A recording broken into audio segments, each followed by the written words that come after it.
Hai semuanya, Assalamualaikum warahmatullahi wabarakatuh. Ketemu lagi dengan saya Siti Nuriani ya dalam pembelajaran PPKN di kelas 8. Kali ini kita sudah masuk kepada pembahasan bab 2 tentang menumbuhkan kesadaran terhadap Undang-Undang Dasar Negara Republik Indonesia tahun 1945. Sebelum kalian mempelajari materi ini, diharapkan kalian sudah mempelajari pembahasan materi PPKN di bab pertama ya. Pada video kali ini kita akan membahas atau masuk pada materi poin A tentang kedudukan dan makna pembukaan Undang-Undang Dasar Negara Republik Indonesia tahun 1945. Sebelum dimulai pembelajarannya, kalian siapkan dulu ya alat tulisnya, agar ketika saya menjelaskan kalian dapat menulis poin-poin pentingnya. Selanjutnya, kalian dipersilahkan untuk berdoa menurut agama dan kepercayaannya masing-masing. Sekarang kita mulai yuk belajarnya. Nah, kalian bisa lihat ini adalah peta konsep pada bab 2. PPKN kelas 8 ini terbagi ke dalam 4 pokok bahasan ya. Poin A yaitu tentang kedudukan dan makna pembukaan Undang-Undang Dasar Negara Republik Indonesia tahun 1945. Kemudian poin B, kedudukan dan fungsi UUD-nya. C yaitu peraturan perundang-undangan dalam sistem hukum nasional, dan poin D-nya yaitu melaksanakan dan mempertahankan Undang-Undang Dasar. Dari keempat pokok bahasan ini, pada poin A dan poin B itu terbagi lagi ya ke dalam beberapa subpokok bahasan lagi. Nah, pada poin A itu ada 4 ya, kemudian di poin B-nya ada 2 pokok bahasan lagi.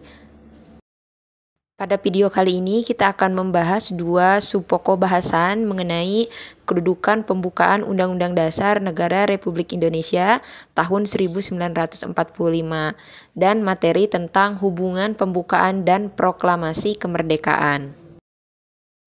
Sebelum ke pokok materi, kita harus tahu dulu ya apa itu konstitusi. Nah, kita akan mulai dulu ya dari kata konstitusi. Lalu apa hubungannya konstitusi dengan Undang-Undang Dasar Negara Republik Indonesia tahun 1945? Nah, untuk lebih jelasnya, simaklah penjelasan berikut ini. Dalam Kamus Besar Bahasa Indonesia, konstitusi adalah segala ketentuan dan aturan tentang ketatanegaraan atau undang-undang dasar dan sebagainya. Dapat diartikan juga konstitusi adalah undang-undang dasar suatu negara. Atau konstitusi juga dapat diartikan adalah hukum dasar dalam penyelenggaraan negara. Jadi, apabila kita membicarakan Undang-Undang Dasar 1945, berarti kita juga membahas konstitusi negara kita, ataupun sebaliknya. Konstitusi itu dibagi ke dalam 2 macam ya. Ada konstitusi tertulis dan ada juga konstitusi tidak tertulis. Konstitusi tertulis adalah konstitusi yang dituangkan dalam sebuah dokumen formal atau dapat berupa kebiasaan-kebiasaan dan kesepakatan-kesepakatan. Sedangkan pengertian konstitusi tidak tertulis adalah aturan dasar yang timbul dan terpelihara dalam praktik penyelenggaraan negara, meskipun itu tidak tertulis. Nah, konstitusi tidak tertulis ini juga sering disebut atau dikenal dengan istilah konvensi. Contoh konvensi ini adalah pidato presiden yang dilakukan setiap tanggal 16 Agustus di depan MPR dan DPR pada saat sidang paripurna. Nah, pidato tersebut itu sering dilakukan setiap 1 tahun sekali menjelang hari kemerdekaan.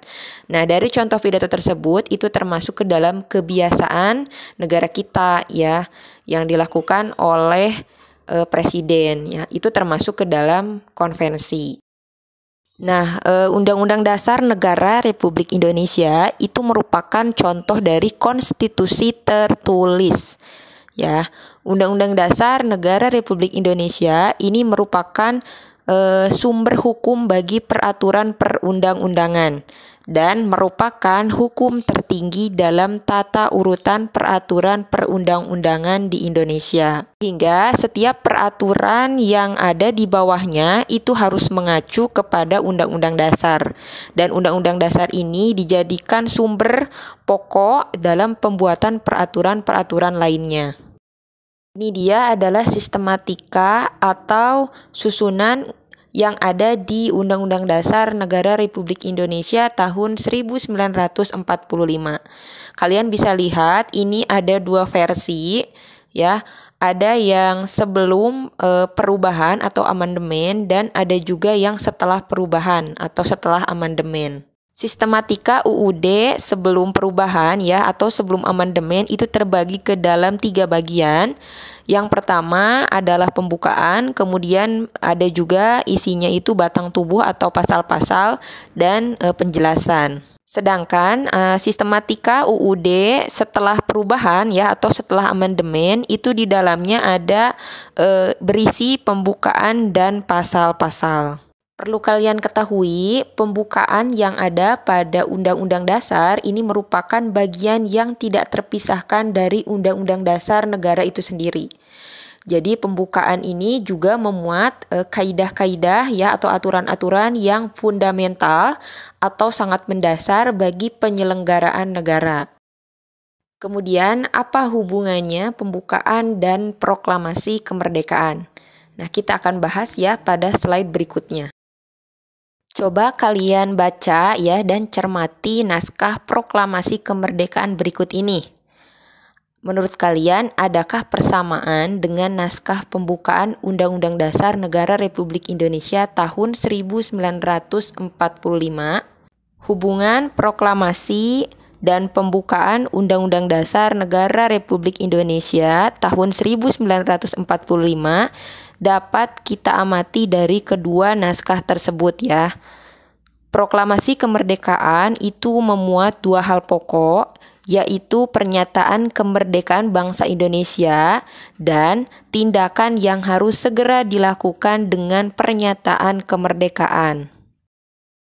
Hubungan proklamasi kemerdekaan dengan pembukaan Undang-Undang Dasar dapat kita lihat ya dari pernyataan kemerdekaan yang dijabarkan lebih lanjut dalam pembukaan Undang-Undang Dasar 1945 berikut ini. Pada alinea pertama, ini diawali dengan pernyataan bahwa kemerdekaan adalah hak segala bangsa. Pada alinea pertama ini berisi alasan pernyataan proklamasi kemerdekaan itu sendiri, bahwa kemerdekaan itu adalah hak segala bangsa dan penjajahan itu tidak sesuai dengan pri kemanusiaan dan pri keadilan, sehingga seluruh bangsa itu berhak untuk merdeka. Pada alinea kedua, ya, alasan perjuangan kemerdekaan bangsa Indonesia itu telah sampai pada saat yang menentukan. Perlu kita sadari bahwa kekuatan Indonesia untuk mencapai cita-cita kemerdekaan ini adalah karena tumbuh dan berkembangnya kesadaran dan semangat persatuan bangsa dan kesatuan wilayah. Perbedaan yang ada bukanlah untuk mengedepankan kepentingannya sendiri, melainkan untuk saling mendukung guna membangun kekuatan bersama. Kesadaran akan adanya saling ketergantungan antar wilayah yang beragam, itulah yang merupakan sumber kekuatan Indonesia. Selanjutnya, pada alinea ketiga, ini kemerdekaan merupakan atas berkat rahmat Allah yang Maha Kuasa dan didorongkan oleh keinginan luhur. Dari pernyataan di atas, kita bisa melihat bahwa bangsa Indonesia ini adalah sebagai bangsa yang religius. Menyadari sepenuhnya bahwa kemerdekaan yang telah dicanangkan dan kemerdekaan yang telah diperjuangkan dengan berbagai pengorbanan ini hanya dapat terlaksana sepenuhnya semata-mata berkat rahmat dari Tuhan Yang Maha Esa. Dengan demikian, pada dasarnya alinea 1 sampai dengan alinea ketiga ini merupakan uraian terperinci dari kalimat pertama proklamasi kemerdekaan. Dan pada alinea keempat, ini memberi arah pertanggungjawaban terhadap pelaksanaan proklamasi kemerdekaan itu sendiri. Kemudian, isi pokok kedua dari proklamasi kemerdekaan tadi yaitu tindakan yang harus segera dilakukan. Tindakannya seperti apa? Nah, antara lain dengan segera menetapkan Undang-Undang Dasar Negara Republik Indonesia tahun 1945 yang memuat pembukaan. Dari uraian yang sudah dijelaskan tadi ya, menegaskan bahwa pembukaan Undang-Undang Dasar Negara Republik Indonesia tahun 1945 dan Proklamasi Kemerdekaan ini merupakan satu kesatuan yang bulat. Makna yang terkandung dalam pembukaan merupakan amanat dari Proklamasi Kemerdekaan itu sendiri.